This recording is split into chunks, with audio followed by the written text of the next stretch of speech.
Hi everybody, I'm Doug. This is my co-host Carrie, Hi. and this is episode 12. 12, my favorite number. What do we got? Let's go. So this week we are sponsored by Blue Water Yachting. Oh, Blue Water Yachting. These guys are awesome. You know, one of their greatest programs is they offer crew placement. You pay an annual fee. They offer crew placement and crew training. For the owners. You know, for the boats. This is awesome. I mean, it's one-stop shopping. And for crew. I mean, if you're doing an interview, you should ask, do you have this program in place? Because that's free crew training. I never knew that. That's a great tip. Yeah. Okay, so also too, hey, tell Blue Water that we sent you. Yeah, so last week I put some subtitles up. Nobody got them, or they're all spelled wrong. But this was the reference right here, just so you guys know. Okay. Industry news. As always, we start with Fort Lauderdale. Ugh, more boat fires. Okay. Last weekend we had 3 more boats burn up in Miami. 1 boat caught fire, and then the 2 boats next to it caught fire. I memean, Jesus Christ, what's going on? Is it because the maintenance wasn't getting done during the quarantine? I don't know. But listen, a boat on fire is easy to spot. If you're walking down the dock or something, you see smoke, you know, hey, fire, try and put it out, you know, before it's too late. Anyway, I don't know. Maybe it's insurance. What do we got next? Bahamas. We miss you. Bad news, Bahamas are closed till July 1st. They are allowing inter-island travel, but you need a permit. And the permit list is like this. It's not like you just go in and sign something. I kind of believe it's just for the locals, but First step. Yeah, first step. Stay on top of that before you go over. Okay, so questions. We have Marco Martinez. He has 2 questions. First one is, have you noticed that the industry rates for yachting have not changed in 15 years? Okay, back in the 90s, I was paying day workers $15 to $20 an hour. In the 90s? Yeah, and that's what Wow. we're paying them now. Yeah. So I wouldn't say they're completely flat. They do go up for sure. They have increased, but I think everybody's complaining that they haven't increased with, say, the economy. Yeah. All right, let's do a point counterpoint on this. Okay, let's from the cruise side. Listen. It's not up to the boats to make sure you make more money. Everybody who works on yachts is basically for themselves, for your career. All right. So get your certificates, get whatever you need to keep moving up the ladder. All right. If you're on a 100-footer, your goal should be working on a 200-footer. A captain on a 115-footer will make about 12 grand a month. Okay, a captain on a 250-footer will make $25,000 to $27,000 a month.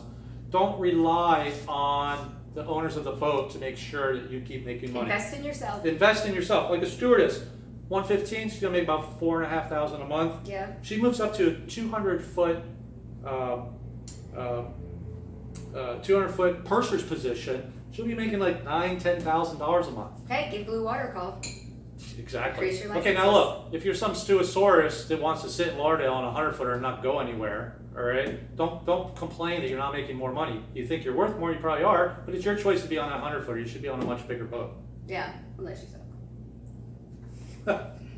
So Marco also wanted to know, charter tips, have they gotten better, the same, or worse? And do charter brokers have the cruise backs when it comes to claiming them? Oh, and we already had a response to this. Some guy responded that says, you're not getting good tips because you suck. Well, I don't suck. Do you suck? What? I mean, on the boats. I do very well. Oh, okay. All right. So what I actually did was contact. Charter tips. Oh, charter tips. Okay. I actually talked to our gal on the ground. Got me in touch with a charter broker, retail charter broker, who works for a huge company in yachting. All right, and she put some insight out there. But first, let me just say, we're pulling low to mid-20s on my tips. I think you need to stay relevant. You got to stay on top of things.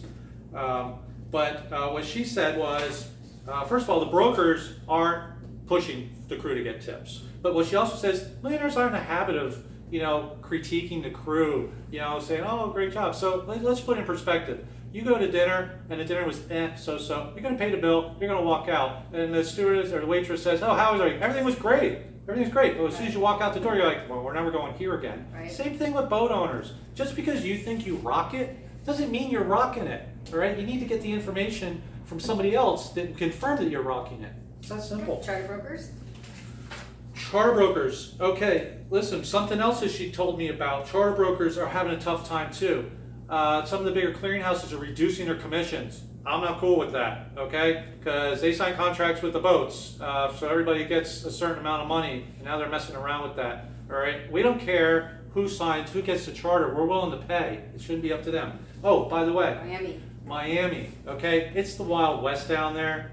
Seriously, and I've also gotten reports that the charter brokers down there are keeping tips. It's written in the contract, they're keeping it. This is criminal. Happened to me. This is criminal. These tips belong to the crew, and if you are a broker who's keeping that tip, that's bad. Yep, I'm sorry. I'm sorry. Will get you. Karma. Okay, so Lexi Lee from Gary, Indiana wants to know the rules of dating on board a yacht. What are the rules? Okay. All right, you go out a couple times, you fall in love, now you got a girlfriend on board. Guess what? 2 weeks later, you can't stand each other, you want to break up. But it's like you're married, okay? You're still living together, all right? Yeah, you're still like, you're sleeping on the couch, and now your wife's going out with all your friends. Except it's on a boat. Yeah, except you're stuck there. This is the worst thing on the planet to do. Oh yeah, let me go out with this girl, and maybe in a month we're not going out anymore, and I can watch her like do whatever with everybody else. Or hang out with your Don't roommate. do it. Should they do it? Still, hey, no, Don't do it. That's bad. Okay, so nautical terms. Capsize. Oh, capsize. That's a good term. Here, put this on.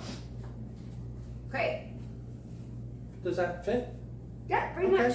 Take that hat off and measure it. That'll be your capsize. That'll be your capsize.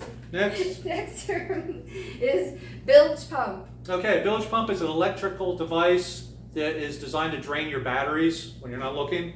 Also, it works perfectly when there's no water involved. As soon as water's involved, you're going to have to go down and nurse it. And it's just one of those things. And the last one today is a board. Okay, a board is a piece of lumber you use to repair your boat. No, you go to Home Depot, you know, I need a board. Why? To repair the boat. I damaged it. Yes, it is a board. Okay. I think that is it for today. Okay, big shout out to our gal on the ground, Adrian from Below Deck. Blue Water Yachting. Yeah. Give them a call. We'll do crew Invest corner. in yourself. We'll do crew corner next time. Okay. That's it. That's the bottom See ya. line. Thank Bye. you. Bye.